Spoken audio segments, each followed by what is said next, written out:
Por esa misma vía, los seguidores de Newton descubrían que, igual que la gravedad, la electricidad y el magnetismo son también fuerzas que decrecen con el cuadrado de la distancia. La semejanza era asombrosa. Y tanto para Faraday como para la comunidad científica en general, aquello planteaba una de las cuestiones más importantes de la física, ya fuera gravitatoria, eléctrica o magnética. ¿Cómo podía una fuerza actuar entre cuerpos que ni siquiera estaban en contacto? Aquí brilló verdaderamente el poder de intuición de Faraday, porque con relación a este punto, él se imaginó que una fuerza de 1 dividido por r al cuadrado debe ser aplicada por algo que irradia hacia afuera, como la luz del sol. Viendo incluso más, Faraday se imaginó unas líneas de fuerza partiendo de cargas positivas y terminando en cargas negativas. Y allá donde fueran, que es como decir, por todo el universo, llevaban el poder de atraer o repeler. Y la idea de Faraday se formó de las fuerzas magnéticas. No era menos viva que su percepción de la electricidad. Y un día, esas visiones de Michael Faraday llegaron a ser la imagen del campo eléctrico y del magnético. Pero sus colegas, mucho más sofisticados matemáticamente que él, exigían una expresión más rigurosa de sus ideas que la pura intuición. Evidentemente, había que recorrer los pasos matemáticos. Y así se hizo. Gauss en Alemania y Ampère en Francia. Pero nadie pasó tan graciosamente por las matemáticas ni comprendió con tanta claridad las líneas de fuerza como James Clerk Maxwell. Mejor que nadie penetró en las ideas de Faraday y con un esfuerzo enorme las transformó en la teoría del campo electromagnético.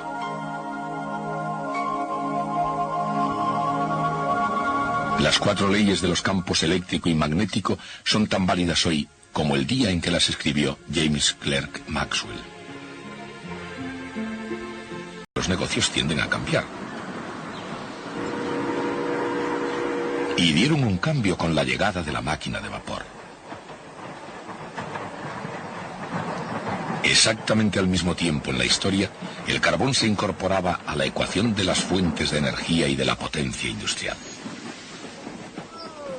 El carbón demostraba ser más de fiar que el viento y más fácil de transportar que el agua.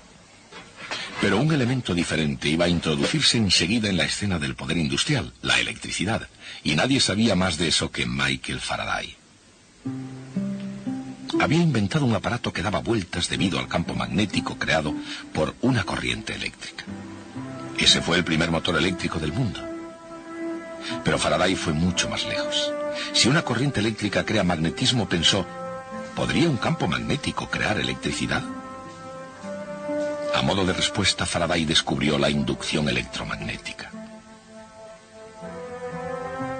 Aumentando o disminuyendo la corriente en un circuito eléctrico, el campo magnético variable que creaba inducía una corriente en un segundo circuito.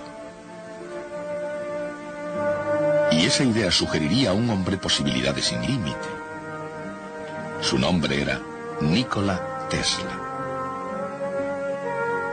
Dando un giro ingenioso al descubrimiento de Faraday, Tesla llegó a América para crear una vasta red de potencia eléctrica y hacer girar como una dinamo a la edad moderna industrial. Pero actualmente a Ampère se le recuerda más por sus trabajos sobre electricidad y magnetismo.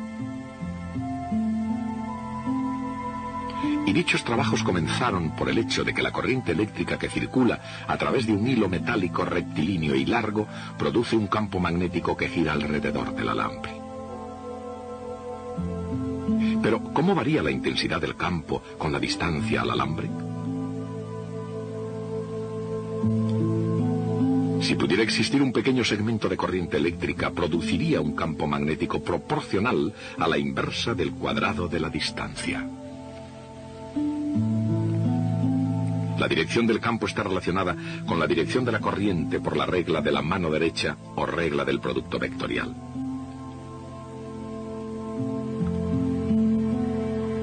Y el campo será mayor cuando el segmento de corriente y el vector distancia sean perpendiculares.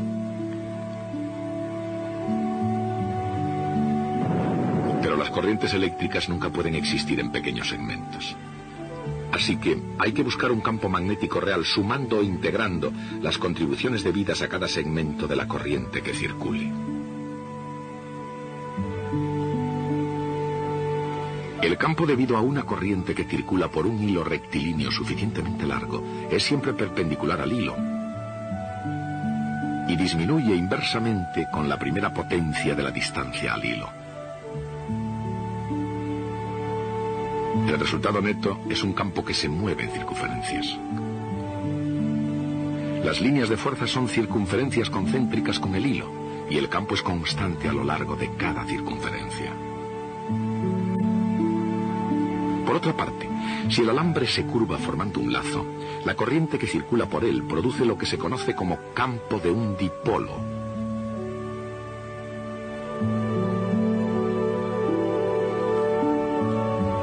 Una bobina en forma de hélice o solenoide es como una pila de lazos de corriente y crea un campo muy parecido al de un imán en forma de barra.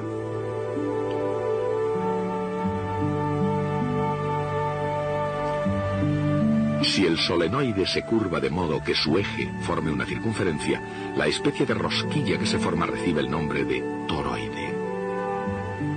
El campo magnético de un toroide está contenido totalmente en el interior de la bobina.